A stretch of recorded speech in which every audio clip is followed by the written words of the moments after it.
social media where very many people make so many mean comments about light-skinned men. Parents with biracial children have to talk to their kids about race way earlier than they should because it's just a necessity.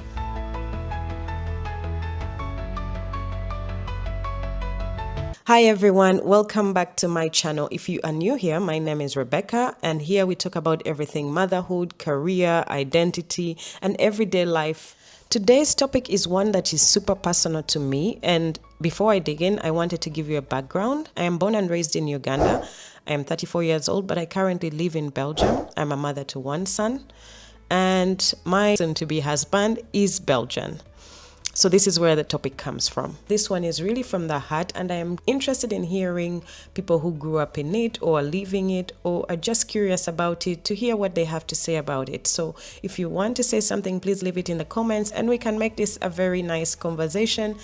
To start with, I didn't even know how to say this, but I just wanted to say what it is like to raise African children in the diaspora or abroad, and then I realized, oh my god, my child is biracial. So I thought, should I say what it is like raising biracial children abroad?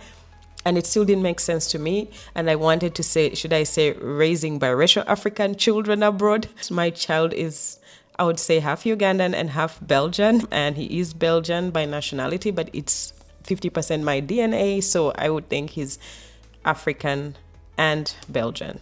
But anyway, without a label, let's just start with the good stuff. I think it is very nice to raise biracial children because it is such a different experience, but such a beautiful one as well. One of the things I find really nice about this is the fact that the child always has a rich identity. They always come in two, so they have two histories, two languages, two beautiful cultures. They have two worlds of love, which is not always easy, but it's just magical. It's something different and just beautiful in general. Because of these two worlds, I feel like you naturally get a culture of flexibility. A biracial child kind of learns early on how to navigate the different spaces. I think it's going to be a very different experience for Cairo because he's living with it. He has grown up with it. He sees it. His aunties, his uncles, they're really black from Uganda, African, fully infused in that culture. He eats my food all the time. He sees the things I do, but he also has this Belgian experience, which is of course the larger part because we live in Belgium. He goes to school in Belgium. His dad is Belgian and he gets more of that culture, but he also experiences mine through me firsthand. I know most people would argue that now the world is fully mixed and there are a lot of people of every color and every type everywhere, but I don't think it's really the same when you have that person in your house. Listen, there is something so special and beautiful about watching your child dance to Afrobeats or just any songs from your land. This gets me every time. When I switch on YouTube and I'm going to play any song, before I choose it, my son lately just say, taboo, taboo. It's just a song from Dax Vibes. Yes, Dax Vibes and Ever Peace. And then there is this song that he likes, Chinaolovu. As you can see, he's just dancing to it. He doesn't even get it, but oh, Chinaolovu. It just gets him moving and rocking, and it makes me extremely happy. But then again, I enjoy seeing him listening and dancing to his Dutch songs, which he enjoys, and he likes reading his books in Dutch, but also in English. So we do use a few languages in this household, which is mostly Dutch and English, but I do throw in Luganda words that he understands.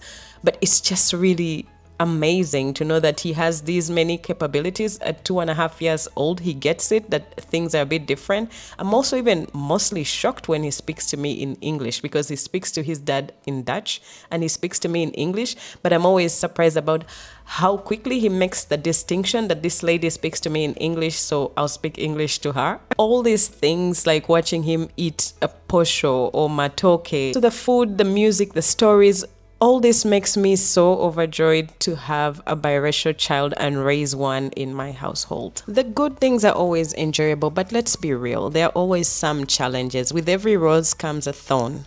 I feel like people don't talk about it enough because where I come from, people think when you are colored, so half white and half black, it's all fun and games. It's mostly like, oh my God, they have beautiful hair.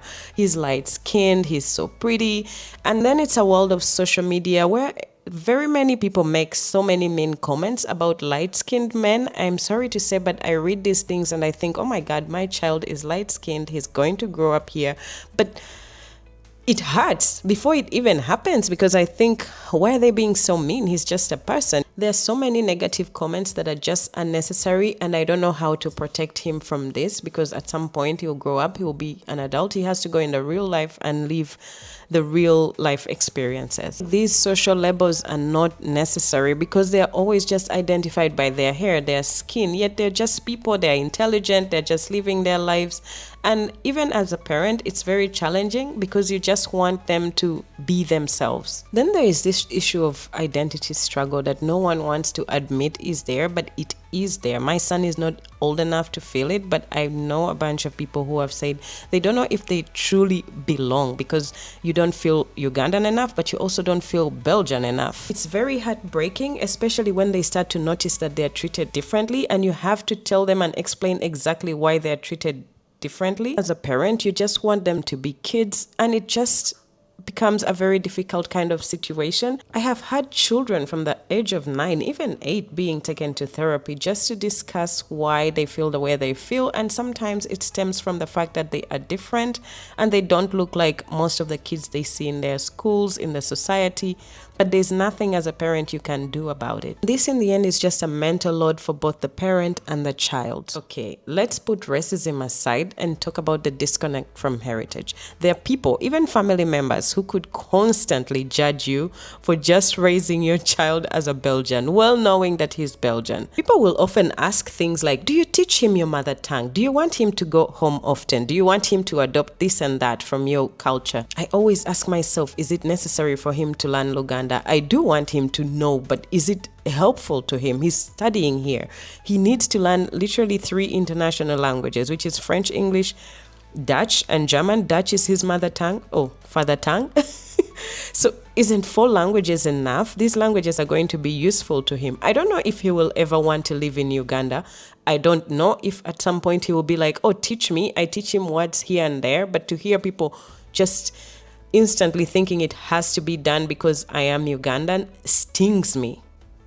As a mom, it's natural that we carry a lot. Generally, it just comes with the responsibility of being a mother. And I constantly ask myself if he's even proud of me, if he will be proud of where I come from, if he's interested, and if I'm doing enough to show him that I come from a good place and he could benefit from knowing everything about my culture. Sometimes I wonder if I'm losing myself because I'm trying to merge both worlds. Because keep in mind, my partner's culture is more dominant because we live in Belgium. I wouldn't expect it any other way, but sometimes there's a feeling that the Ugandan culture is drowned and just becoming non-existent because we are constantly outside speaking Dutch or English.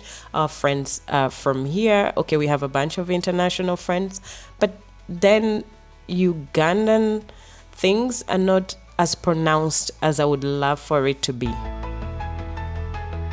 Raising biracial African kids here abroad is layered with tenderness, with complexity. To talk about identity very early on, what has been the hardest part for you, and what has surprised you about raising a biracial child?